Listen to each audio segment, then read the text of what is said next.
Hi, I'm Brett Middleton. Today we're going to talk about brake upgrades and with a Mazda MPS performance front-wheel drive 4-cylinder car. Now in Australia it's the MPS, in the overseas might be called the Mazda Speed model, but we're going to talk about the Gen 1 and the Gen 2 models, and they're very, very similar car. The only difference is the body type was a little bit different on the front of the car. But for all intents and purposes, these are really good value cars. Unfortunately, they're no longer available from Mazda, but they're still a pretty good car if you're looking after them.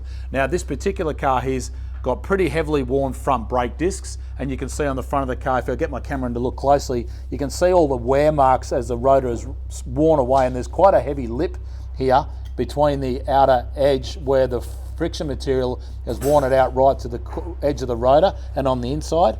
And this is basically indicating that the rotor is worn out. There's no longer enough material to machine it flat.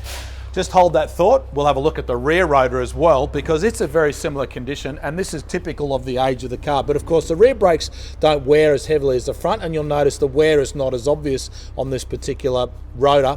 But let's go around the side and we'll show you what we've now fitted. And then this particular model car, the client has opted for the DBA locally manufactured T3 slotted rotors, and you'll notice the T3s, because the slots are a little bit different.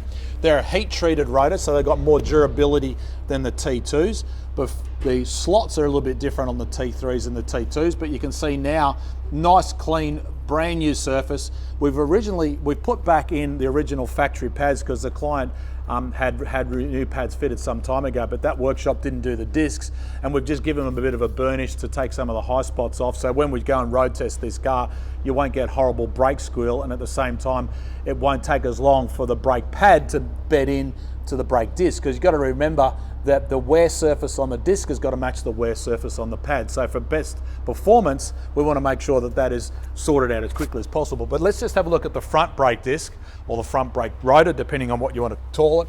And on the Mazda, it's actually quite a large disc, and you can see here, DBA supply their rotors with a coating on the center assembly so you don't get any rust problems, and that friction surface right on the edge there will eventually be worn away by the pad, and the pad material will go right to the edge of the rotor here and right to the inside of the rotor here. And these slots in the rotors, which is a patented design by DBA, has got the ability to get rid of gas under high load situations, which occurs between the friction material of the pad and the disc, but also in dirty environments like on my rally car, or in dusty, dirty conditions similar on road cars.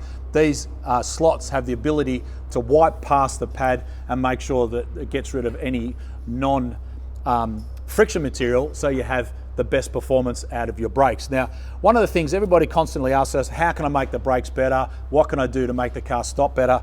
This is definitely the best way to do it. A good set of brake discs, and also matched with a good set of brake pads, good brake fluid, and then make sure it's all fitted properly and bedded in correctly, and you'll get really good stopping performance. The downside of going to bigger discs means you've got to replace the disc, the caliper, the pad, and everything at the same time, and sometimes it won't even fit your original factory wheel.